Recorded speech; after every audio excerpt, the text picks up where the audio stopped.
want to start with an honest confession. I have not always felt like doing the work. After decades of speaking, studying, traveling, and building, I still have mornings where the discipline doesn't come easily, where the motivation isn't there, where something in me would rather stop than start.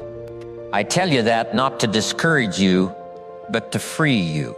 Because one of the most damaging myths in our culture of inspiration is this, that the successful, the disciplined, the high-performing people feel consistently motivated. They don't. They have the same mornings you do, the same resistance, the same desire sometimes to stay comfortable. The difference is not that they feel differently. The difference is what they do with the feeling.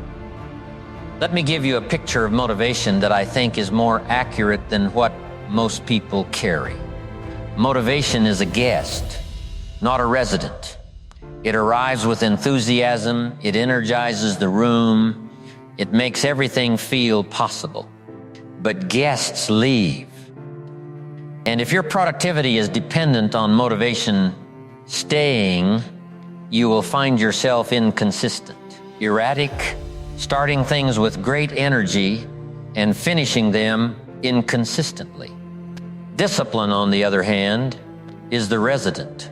It's there when the guest leaves. It's there at 6 in the morning when nothing feels inspiring. It's there when the project is in its middle stages, past the excitement of beginning, far from the satisfaction of finishing. Discipline does not require a feeling. It requires a commitment. Here's a principle I've shared in seminars for years, and it always lands. The most important workout you'll ever have is the one you least feel like doing. Not the one where you bounded out of bed with energy. Not the one where everything clicked. Not the one where you set a personal record. The one where you dragged yourself off the couch. The one where you showed up in the rain. The one where you completed it feeling ordinary. Because that workout does something the others don't. It proves to your nervous system that you are not controlled by your feelings. It demonstrates to the part of you that generates excuses that the excuses don't work. It builds the most powerful resource available to any human being: self-trust. When you show up on the hard day, you prove to yourself that you're the kind of person who shows up. And that belief, someone who shows up, is worth more than any single day's output. The compound cost of skipping, let me show you the mathematics of inconsistency. Suppose you have a habit, reading, exercising, practicing a skill that you've committed to doing 6 days a week. If you do it 6 days a week for a year, that's 312 sessions. If you do it when you feel motivated, say 3 or 4 days a week, that's roughly 175 sessions. The difference? 137 sessions. Now multiply each session by whatever you gain from it. Knowledge, fitness, skill, clarity. The compounded difference is staggering. But more than the quantity, consider what you've also lost in the inconsistent scenario: momentum. The show up habit removes that friction. The day's work becomes automatic. Less decision, less negotiation with yourself, less energy spent just beginning. What the bad days build, I want to say something that may seem counterintuitive. Bad days are not interruptions to your progress. For the disciplined person, they are accelerants of it. Here's why. On the good days, everyone works. When the energy is high, when the conditions are right, when the inspiration is flowing, working is easy. It requires nothing special. But on the bad days, when you're tired, when the results are slow, when the motivation is nowhere to be found, those are the days where character is formed. Every bad day you push through makes the next difficult day slightly easier. Every hard morning you convert into productive time weakens resistance.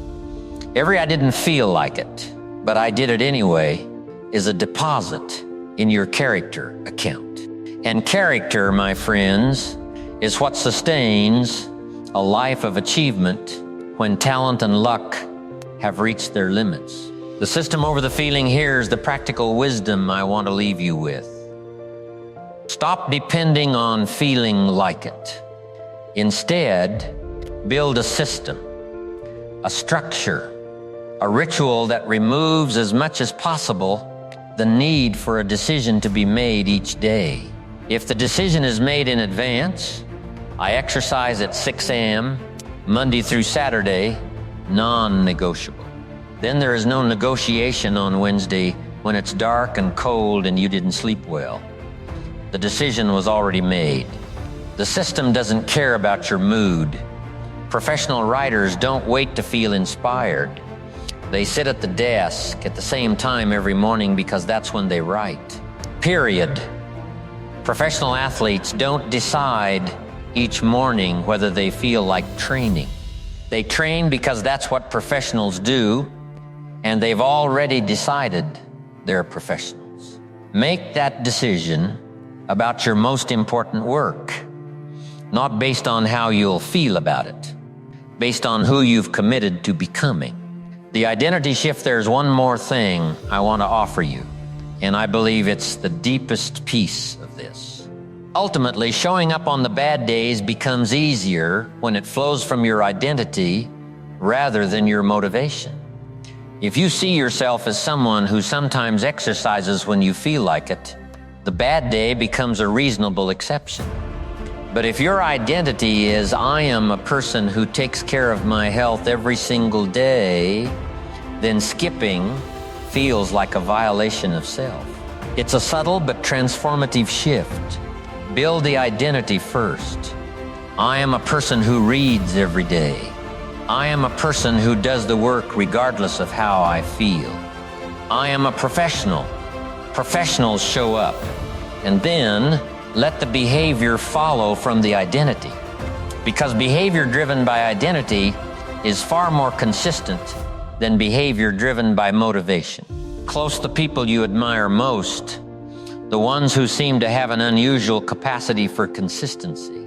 They're not superhuman. They didn't receive a special gift of endless motivation. They simply decided at some point that the feeling of not wanting to wasn't a sufficient reason to stop. Make that decision. Build the system. Protect the identity.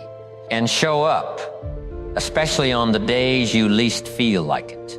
Those days are building something the easy days never could.